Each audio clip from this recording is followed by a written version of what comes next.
Hi hello welcome back to my channel Sonu Juhi's kitchen.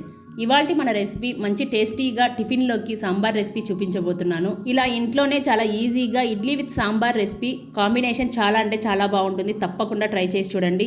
ముందుగా ఒక glass కందిపప్పును తీసుకుని 2-3 సార్లు బాగా కడిగి, మీకు టైం ఉంటే నానబెట్టుకోవడం వలన పప్పు అనేది త్వరగా ఉడుకుతుంది. అలాగే కాస్తంత చింతపండును తీసుకొని నానబెట్టుకోవాలి. అరగంట తర్వాత పప్పు అనేది చక్కగా నానిపోయింది. ఇప్పుడు ఒక కుక్కర్ని తీసుకొని నానబెట్టి పెట్టుకున్న కందిపప్పు, ఉల్లిపాయ ముక్కలు, 2 మీడియం సైజ్ టమాటా ముక్కలు, 3 పచ్చిమిర్చి, 2 రెమ్మల కరివేపాకు, 1/2 టేబుల్ స్పూన్ పసుపు, ఒక గ్లాస్ కందిపప్పుకి 3 గ్లాసుల వాటర్ని పోస్తే సరిపోతుంది. 1/2 టేబుల్ స్పూన్ ఆయిల్ని వేసి కుక్కర్ మూత పెట్టి 3 విజిల్స్ వస్తే సరిపోతుంది. ఈలోపు కడాయిని తీసుకొని 1/2 టీ స్పూన్ మెంతులు, 1/2 టీ స్పూన్ జీలకర్ర, ఈ 2 లైట్గా కలర్ వచ్చేంత వరకు వేయించుకొని వాటిని మెత్తని పౌడర్లా చేసి పక్కనుంచండి. పప్పు పూర్తిగా చల్లారిన తర్వాత ఒక మిక్సీ జార్ను తీసుకొని ఉడికించిన కందిపప్పుని వేసి, ముందుగా నానబెట్టి పెట్టుకున్న చింతపండును వేసి మెత్తగా గ్రైండ్ చేసుకోవాలి. మనం చేసుకునే బ్రేక్ఫాస్ట్లోకి అంటే ఇడ్లీ, దోశ, వడ, ఉప్మాలోకి దీన్ని ఏ టిఫిన్లోకైనా ఎంతో టేస్టీగా చేసుకోవచ్చండి. అంత బాగుంటుంది ఈ సాంబార్.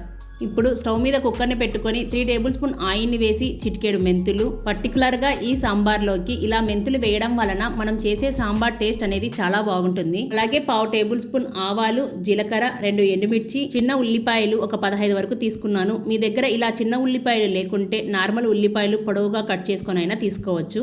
1/2 టీ స్పూన్ పసుపు, 1/2 టీ స్పూన్ ఇంగువ, 1 టేబుల్ స్పూన్ సాంబార్ పొడి వేసి ఒకసారి మొత్తం కలుపుకొని గ్రైండ్ చేసి పెట్టుకున్న పప్పును ఇందులోకి వేసి, అదే మిక్సీ జార్లోకి 1.5 గ్లాస్ నీళ్లను పోసుకొని ఇందులో వేసి ఒకసారి బాగా కలుపుకొని, మీకు సాంబార్ పలుచగా కావాలంటే ఇంకో 1/2 గ్లాస్ నీళ్లను పోసుకుంటే సరిపోతుంది.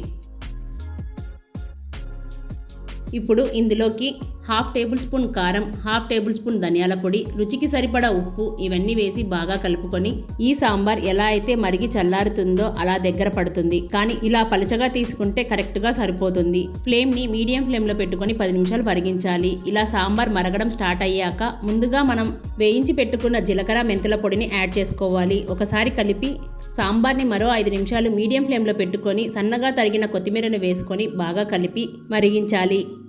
అంతే, ఎంతో టేస్టీగా ఉండే వేడివేడి సాంబార్ విత్ ఇడ్లీ చాలా అంటే చాలా బాగుంటుందండి. ఎప్పుడు చట్నీయే కాకుండా ఇలా సాంబార్ ఒకసారి ట్రై చేసి చూడండి. మీరు తినే బ్రేక్ఫాస్ట్ అయినా సరే కడుపు నిండా తినేస్తారు. సో ఫ్రెండ్స్, ఇవాల్టి రెసిపీ మీకు నచ్చిందనే అనుకుంటున్నాను. మీకు నచ్చినట్లయితే please like, share, subscribe to my channel Sonu Juhi's kitchen.